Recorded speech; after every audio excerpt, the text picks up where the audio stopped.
नमस्कार दोस्तों, लाइव बार न्यूज़ पर आपका स्वागत है। आज हम आपकी मुलाकात करवाने जा रहे हैं एक ऐसे चिकित्सक जोड़ी से जो कि आयुर्वेदिक इलाज करने में काफ़ी सक्षम है और दावा करते हैं कि बहुत सी क्रोनिक डिसीज़ और बांझपन और स्किन जैसी गंभीर बीमारियों का हम आयुर्वेद के ज़रिए बहुत बढ़िया से इलाज करवाते हैं। और उनसे आज बात करेंगे और कुछ अंश उनसे हम अपने दर्शकों तक रूबरू करवाएंगे। तो मुलाकात करवाने जा रहे हैं डॉक्टर प्रदीप गुप्ता जी। नमस्कार। मैं डॉक्टर प्रदीप गुप्ता, निर्मल आरोग्य क्लिनिक एवं पंचकर्मा सेंटर दशमेश नगर अमृतसर से आपके स्वागत करता हूँ। तो सर, आप मुझे ये बताइए कि आप किस आयुर्वेदिक में स्पेशलिस्ट हैं और किस बीमारियों में आपने महारत हासिल किया है। हमारे दर्शकों को ये संक्षेप से जानकारी दीजिए। हम अपने निर्मल आरोग्य क्लिनिक सेंटर पर स्किन और जॉइंट्स के जितनी भी हम स्किन और जॉइंट से रिलेटेड प्रॉब्लम्स हैं उनमें हम लोगों का इलाज कर रहे हैं, और जितनी भी पंचकर्मा ट्रीटमेंट से उनका इलाज कर रहे हैं। तो सर, ये पंचकर्मा क्या होता है और इसके क्या बेनिफिट हैं, लोगों को बताइए।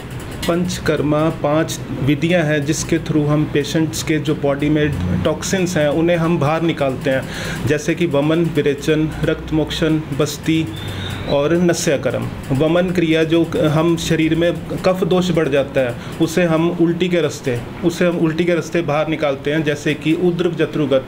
जितने भी हमारे चेस्ट रिलेटेड प्रॉब्लम्स हैं, नेज़ल प्रॉब्लम्स हैं, हेडेक, जितने भी कफ जमा हो जाता है उसको हम वमन के थ्रू बाहर निकालते हैं। भाव की जो छाती से भी जो रेशा नज़ला है सब इससे, ब्रोंकाइटिस है, अस्थमा है, जिसको सांस की प्रॉब्लम है, नज़ला पुराना रहता है, उसको हम उल्टी के रास्ते हम दोषों को बाहर निकालते हैं। उसके बाद पित्त जो है हमारे छाती और नीचे के जो मध्य में है वो पित्त जमा होता है, उसको हम विरेचन के रास्ते, यानी कि हम कुछ मेडिसिन्स देके हम लैट्रिन के रास्ते हम पित्त को बाहर निकालते हैं।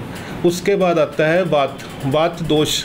वात दोष में क्या है, हम बस्ती के रास्ते बस्ती देके कुछ मेडिकेटेड अनीमास होते हैं, जो हम काढ़े की बस्ती भी हो सकती है, जो ऑयल की बस्ती भी हो सकती है, उसके रास्ते हम वात रोगों का इलाज कर सकते हैं। और जो वात रोग हैं वो हमारे जो बॉडी में क्या है, पेन्स, जितनी भी जॉइंट्स की प्रॉब्लम है, आर्थराइटिस है, गाउट है, और जितनी भी पेट की नीचे की दिक्कत है उसको हम बस्ती के साथ हम ट्रीटमेंट दे सकते हैं। इसके अलावा है रक्त मोक्षण। जितनी भी हमारे बॉडी में ब्लड रिलेटेड प्रॉब्लम्स हैं, जिस पित्त बढ़ा हुआ है उसको हम रक्त मोक्षण, यानी कि हम कहीं से भी ब्लड निकाल कर उसका हम इलाज कर सकते हैं। उसको हम लीचिस जलोका के द्वारा भी रक्त मोक्षण कर सकते हैं। इसके बाद है नस्य क्या है, नाक, उद्र जत्रुगत, जितने भी नेज़ल प्रॉब्लम्स हैं उसको हम नस्य के साथ हम ट्रीट कर सकते हैं। जैसे कि लोगों को काफ़ी समय से जुकाम रहता है,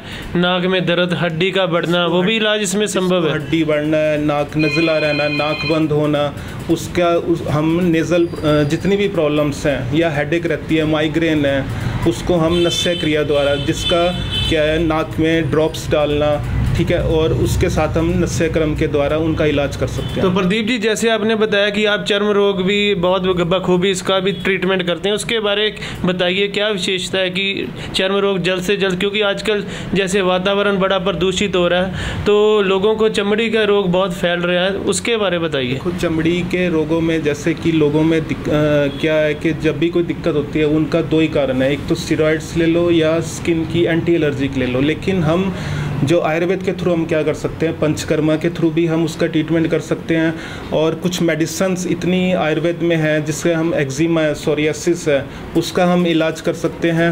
और फंगल इन्फेक्शन है, विटिलिगो जैसे कि सफ़ेद चकत्ते होना, उसका भी हम इलाज उसमें कर सकते हैं।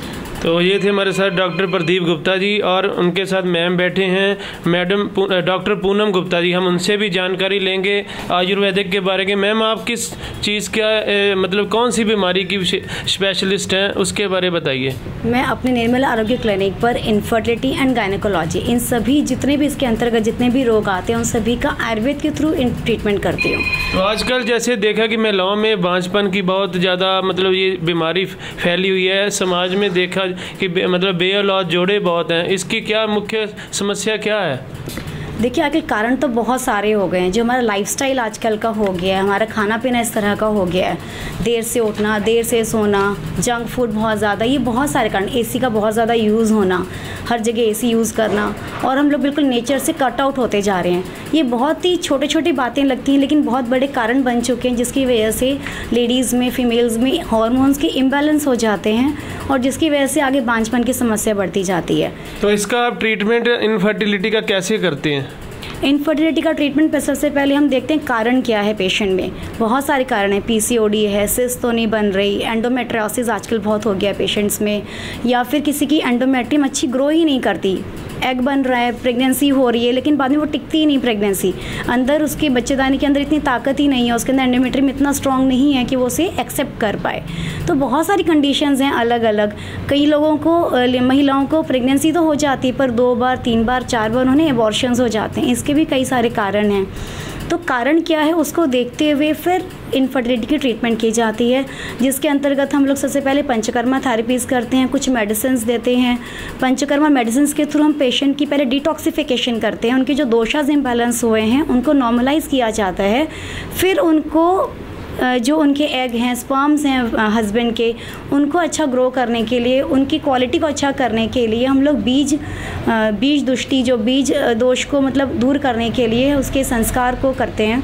और फिर इन सब मेडिसिन्स के थ्रू एक साइकिल, हेल्दी साइकिल यूज़ करके फिर हम प्रेगनेंसी के लिए पेशेंट से कहते हैं कि वो कंसीव कर सकते हैं। तो डॉक्टर साहब, बांझपन की तो आपने बहुत डिटेल में जानकारी दी दर्शकों को, और कई बार देखने में आता है कि मतलब लड़कों में भी काफ़ी आजकल समस्या है कि ये मतलब कि काफ़ी ज़्यादा समस्या आजकल वो जूझ रहे हैं स्पर्म्स की मतलब कमी के कारण। तो उसका भी इलाज है क्या इस आयुर्वेदिक में? बिल्कुल है, हाँ। आजकल का वही बात कहेंगे कि एक तो जो रूटीन हमारा हो गया, खाना पीना हो गया, और कुछ जेंट्स में कह लो या वर्किंग आवर्स की वजह से कह लो, हमारा वर्क प्लेस कैसा है, वहाँ पर हमारी मेंटल टेंशन्स कितनी ज़्यादा हो गई, वर्कलोड हो गया है। फिर कुछ ना कुछ जैसे किसी को कुछ व्यसन वगैरह होते हैं, जैसे बीड़ी सिगरेट पीना या फिर इस तरह के शराब, ये सब चीज़ों की वजह से भी स्पर्म काउंट पे बहुत ज़्यादा बैड इफेक्ट पड़ता है। तो स्पर्म के काउंट के साथ साथ स्पर्म की जो मोटिलिटी होती है, जो उनकी स्पीड होती है, बहुत ज़्यादा मैटर करती है किसी भी दंपति के प्रेगनेंसी को कंसीव होने में। अगर किसी भी मेल पेशेंट में अगर उसकी स्पर्म काउंट ठीक है लेकिन उसकी मोटिलिटी अच्छी नहीं है स्पर्म्स की, तो भी बहुत मुश्किल आती है प्रेगनेंसी होने में, कंसीव हो पाने में। तो ऐसी कंडीशंस में आयुर्वेद बहुत ही अच्छा काम करता है। ऐसी बहुत ही कम कंडीशन, अगर स्पर्म्स अगर अंदर बन ही नहीं रहे कीटाणु, ऐसी कुछ कंडीशंस को छोड़कर बाकी हर कंडीशन में आयुर्वेद की ट्रीटमेंट्स बहुत ही सफलतापूर्वक आपको रिजल्ट्स देती हैं और बहुत ही बेनिफिट्स होते हैं। कई सारे पेशेंट्स हमारे पे इस तरह से ट्रीटमेंट लेकर कंसीव कर चुके हैं। और मैम, इसमें आप कई देखने में आता है कि आयुर्वेदिक का इलाज जब चलता है, लोग कहते हैं कि बहुत लंबा, कई लोग बीच में ही छोड़ के चले जाते हैं, उसके बारे क्या कहना चाहेंगे? ये जो मिसकंसेप्शन लोगों के मन में बनी हुई है, कि भ्रांति बनी हुई है कि बहुत ही लंबी ट्रीटमेंट है आयुर्वेद की, आयुर्वेद का इलाज कराएंगे तो जी बहुत टाइम के बाद रिजल्ट मिलेगा, ये बहुत ही गलत धारणा बनी हुई है। और मैं आपको आज ये बताना चाहती हूँ कि बहुत सारी चीज़ें ऐसी हैं, बहुत सारी डिजीज़ ऐसी हैं जहाँ पर पंचकर्मा थेरेपी से या ट्रीटमेंट से बहुत जल्दी इफेक्ट आता है। जैसे कि पेशेंट अगर आता है, जनेऊ हो जाता है उनको, है ना, बहुत बड़े फफोले से बन जाते हैं बॉडी पर, या नाक से उनकी नक्सीर फूटती रहती है बार बार, कुछ खास ट्रीटमेंट्स नहीं है इसके लिए। हर्पीज़ हो गया पेशेंट को, कई दिन तक मेडिसिन ट्रीटमेंट्स लेते हैं, लेकिन अगर हम वही रक्तमोक्षण करें, कुछ मेडिसिन ट्रीटमेंट दें पेशेंट को, विद इन 2 डेज़ पेशेंट को इफेक्ट मिलता है। तो ऐसी बहुत सारी चीज़ें हैं जहाँ पर अब मेरे पास पेशेंट्स इनफर्टिलिटी के आते हैं, उनमें इनका अगर एग क्वालिटी अच्छी ना हो, 35 से एज ज़्यादा हो पेशेंट की, तो कह दिया जाता है उनको नहीं तो IVF ही करवाइए। लेकिन हर पेशेंट के लिए IVF करवाना संभव नहीं है, और हर किसी को IVF कराने से रिजल्ट भी मिल जाएंगे ऐसा भी नहीं है। तो हम एग क्वालिटी के ऊपर काम करते हैं, पेशेंट को उसके साथ उसमें विरेचन दिया जाता है, रक्तमोक्षण किया जाता है, उनको कुछ ऐसी मेडिसिन दी जाती है जिससे उनकी एग की क्वालिटी अच्छी हो, है ना, अंदर यूट्रस की हीट कम हो जाए, एंडोमेट्रियम अच्छा ग्रो करे, और पेशेंट अच्छे से कंसीव करते हैं बाद में। जो AMH लेवल भी कई पेशेंट्स में कम आता है, बहुत ही लो AMH 0.05 का पेशेंट हमने ट्रीट किया, अभी 0.01 का पेशेंट ने ट्रीट किया। तो ऐसी कंडीशन में भी आयुर्वेद बहुत अच्छा काम करता है। जैसे कि आजकल जवान युवा युवतियाँ हैं, उनमें भी आजकल देखने में आता है जोड़ों का दर्द है, उसका भी इसमें इलाज है क्या? हाँ बिल्कुल, आयुर्वेद में हम हर तरह की दिक्कतों को एज फैक्टर को देखते हुए कि कहाँ पर क्या कारण आ रहा है, किस वजह से वो दिक्कत क्रिएट हो रही है, कौन सा दोष इम्बैलेंस हो रहा है बॉडी में, क्यों टॉक्सिन्स बढ़ते जा रहे हैं। सबसे पहले हम तो ये कहते हैं कि आपको अपना रूटीन अच्छा रखना चाहिए। अपना रूटीन जो नॉर्मल है, टाइम पर उठना, टाइम पर सोना, इससे ही हमारी जो बायोलॉजिकल क्लॉक है वो ठीक रहती है और उसकी ठीक होने की वजह से ही बहुत सारे टॉक्सिन्स बॉडी में बनते ही नहीं। हम बाद में ट्रीट करें, पहले बॉडी को डिटॉक्सीफाई करें, उससे पहले अगर आप अपने रूटीन को अच्छा कर लें तो वो नौबत ही नहीं आएगी कि आपको इतनी सारी मेडिसिन खानी पड़े। तो आखिरी सवाल मैम आपसे करूंगा कि लोगों में भी ये विडंबना है कि ये इलाज काफ़ी कीमती है और लंबा है, उसके बारे थोड़ा संदेश दें। देखिए, हम हमारे सेंटर पर ये कोशिश कर रहे हैं कि आयुर्वेद की ट्रीटमेंट्स कम से कम रेट्स तक में लोगों तक पहुँचे। ऐसा नहीं है कि बहुत हाई फाई रेट्स में ही आपको ट्रीटमेंट हो पाएगा, बहुत ही कम, बहुत ही मिनिमल चार्जेस में आप अपना ट्रीटमेंट करवा सकते हैं। पंचकर्मा थेरेपीज़ के भी हमने बहुत ही मिनिमल चार्जेस रखे हैं, इतने हैं कि हर पेशेंट आके अपना पंचकर्मा थेरेपी करवा ले, ठीक है। और बहुत ही हम अच्छे से ऑथेंटिसिटी के साथ में, जो कि बेसिक हमारा जो आयुर्वेद कहता है उसके हिसाब से हम चलते हैं। और बहुत कोई 5 स्टार जैसी या फिर कोई ऐसे फैसिलिटीज़ नहीं कि भाई हमें दिखावा सिर्फ करना है, नहीं, जो बेसिक नीड्स हैं, जो बेसिक हमें प्रायोरिटीज़ चाहिए, वो सबको पूरा हम करते हुए पंचकर्मा थेरेपीज़ करते हैं। ट्रीटमेंट्स भी हमारी इसी तरह से ही रहती हैं, तो ये घबराएं नहीं कि बहुत कॉस्टली इसका ट्रीटमेंट कुछ होगा। तो आप ज़रूर हमारे यहाँ विज़िट कीजिए और देखिए कि आपको कैसा रहता है। तो ये थे हमारे साथ डॉक्टर प्रदीप गुप्ता जी और डॉक्टर पूनम गुप्ता जी, जिनसे हमने बहुत डिटेल में आयुर्वेदिक के इलाज के बारे जानकारी ली। और मैं चाहता हूँ कि लोग इसका ज़्यादा से ज़्यादा फ़ायदा लें, जो काफ़ी क्रोनिक डिसीज़ से लंबे समय से उपचार बाकी किसी विधियों से करवा रहे हैं। तो अगले हफ्ते फिर किसी शख्सियत से आपसे मुलाकात करवाएंगे। तब तक के लिए धन्यवाद। Advocate Rahul Poonch, live Bharat news.